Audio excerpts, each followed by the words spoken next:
Now, before we kick off part two, where we're going to go through some recent U.S. economic data points, we just like to remind you, please like, share, subscribe. Your support is appreciated. And before we go in, this headline just came out saying Fed's Bullard says new fiscal relief should be smaller, targeted, which is fair. Like, there's no reason why a new fiscal relief shouldn't be smaller, targeted. But the commentary is just mind-blowing. Like, for an example, most people were projecting GDP would be down 10% this year, not 2.5% at the end of 2020. The fiscal package was designed for a bigger shock than what actually occurred. Do you think the size of the initial bill was the reason why the decline wasn't so big? I mean, anyone who's been watching this show for as long as we've been doing it, have shown time and time again the amount of income that came into people's pockets and what they did with it. If you consider 75% of GDP is consumer spending and you gave consumers money to spend, that wouldn't reduce the decline. I mean, sometimes I hear these guys and I think, like, what little mice are in their heads, or maybe the mouse died and the wheels stopped spinning. But I don't know. I mean, if anybody wants to write me in as Fed governor, please, because at this point I feel as though I could actually do a better job. So now jumping into the U.S. Empire State Manufacturing. This is one that is something good to watch, just because it gives an indication as to where things are headed, where things are flowing. The general business conditions on the manufacturing side actually surprised to the downside. Again, still kind of still in an expansionary period. The issue is always going to come down to what is going to happen going forward. We have renewed, rolling lockdown starting to increase. We have New York shutting down schools. We have other school systems already still shut.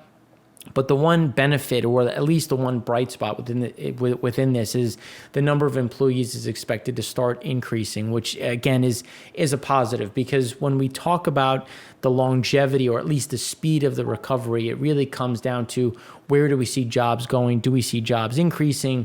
And this is just showing that we're going to see some jobs start to come back. In the next segment, we're going to talk about, at the end of this segment, we're going to talk about debt. Where is debt? Where is it happening? What is the zombie companies doing? Where is the overarching problem when we think about the money to hire back some of these individuals? So now we're going to look at just industrial production. So October industrial production was slightly stronger than expected. It came in at a positive 1.1% versus a 1% estimate. And now then again, it was still negative 0.6% in the prior month. Still slightly below pre-pandemic levels. But when we look at industrial production overall, you can see kind of where we've really had this kind of plateau. And the month over month has gotten a little bit better. The issue comes down to, as we talked about it in part one, and as we've talked about in the EIA show, it's just mobility, activity. It's moving in the wrong direction at the wrong time, especially as we're heading into winter. Because the one thing that is always important to understand when we're looking at coronavirus in general, we were fairly lucky because we were going from March into April. So we were going from the end of winter into spring, instead of right now we're going from fall into winter, which is going to be that overarching problem when we start looking at, what is the activity, how are people going to be active, or are we going to see that slowdown in activity, which we've already shown how it's already starting to really impact and starting to roll through the system. Now, with all of that being said, housing starts continue to do what they're doing, and October housing starts were stronger than expected. They were up 1.53 million, or 4.9%, versus an expected 1.46 million, or 3.2%. And again, just building permits were a bit weaker than expected. They came in at 1.55 million versus an expected of 1.57 million. Again, nothing to sneeze at in terms of just where the growth is. And you can see how we're now back to those 2007 levels as the demand continues to be there. On the other side, mortgage applications were down 0.3%. Again, there's that timing delay that can be seasonal more so than anything else, where October housing starts and just building permits continue to be strong to the upside. When we're thinking about kind of where things are overall, you can say, okay, well, building permits were expected to be at 1.4%, came in at 0% growth.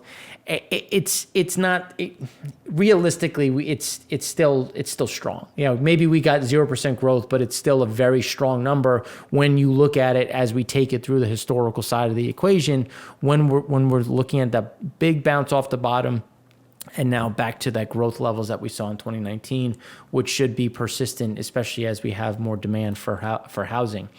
The other side of the equation, which again coming to, and this will lead into when we start talking more and more about debt in general and just what does the consumer look like. People have reduced their debt numbers. I mean, the financial obligations is back down to levels that haven't been seen in a long time, just given U.S. household debt service burdens are easing because people were taking some of the money coming from the government, putting it into savings, paying down some debt. We're seeing some of those adjustments. Mortgage debt service ratios coming down. Average 30-year fixed mortgage rate is obviously helpful. It's been in that negative move over time with, now you can get a conforming loan into below 3%. I mean, there's a lot of things that are really coming in. So that debt service as people either refinanced and or went and bought a home. So these are all things that are a net positive for that rebound. So when you hear some of the other side of some of the other bullish points, some of the bullish points are people have a lot of money sitting in savings, so they have cash on the sidelines. They have cash in money market savings accounts, which could easily or quickly be deployed into the market, which and it could come down to just, well, do they have safety in their jobs? Have they found a new job? Is the new job at the same and or higher number salary, which gives them the ability to spend more. So these are things that can really kind of help some of the growth that we could see over the coming months, which could be supportive of a recovery. Again, there's always two sides to every story. We're trying to find the bullish and bearish sides of both inputs. So, you can come out with your own expectation. Ours remains more on the bearish side, just more of a concern, just given where we were in 2019 coming into this year. But again, have to look at all different components.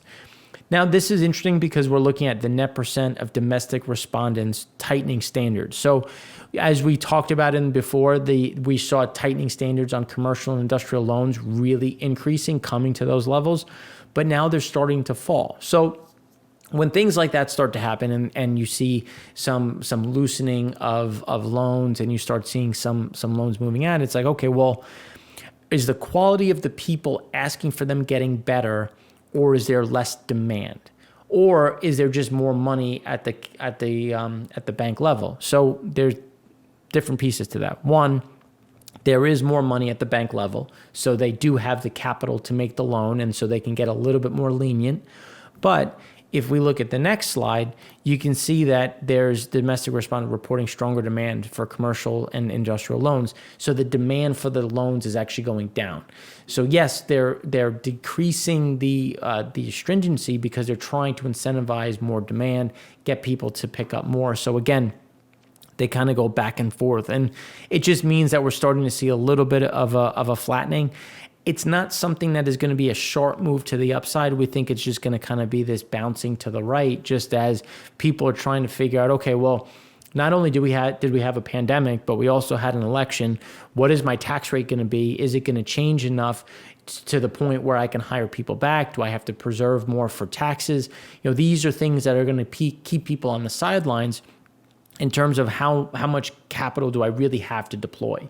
Now, the other interesting aspect, and we've talked about it a lot in previous points, is zombie companies. So a zombie company is defined as someone who's essentially their interest coverage is below 1. Like essentially they can't cover their interest, and they're constantly borrowing to pay their interest expense, which just increases the leverage on the balance sheet. They don't have the cash flow, so they're either at zero or negative cash flow.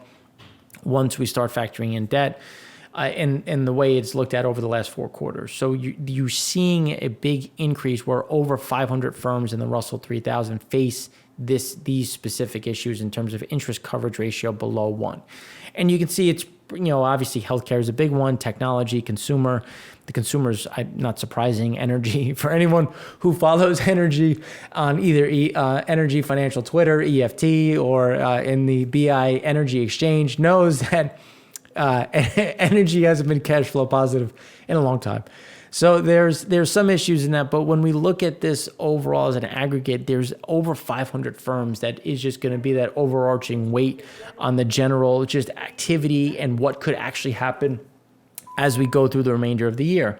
So now let's take it to the next level and look at those zombie firms. What are the zombie firms doing? What does the debt look like?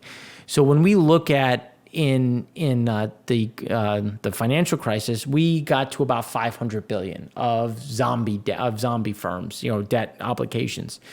Here we're sitting at 1.5 trillion. So think about 1.4 trillion, 1.5 trillion.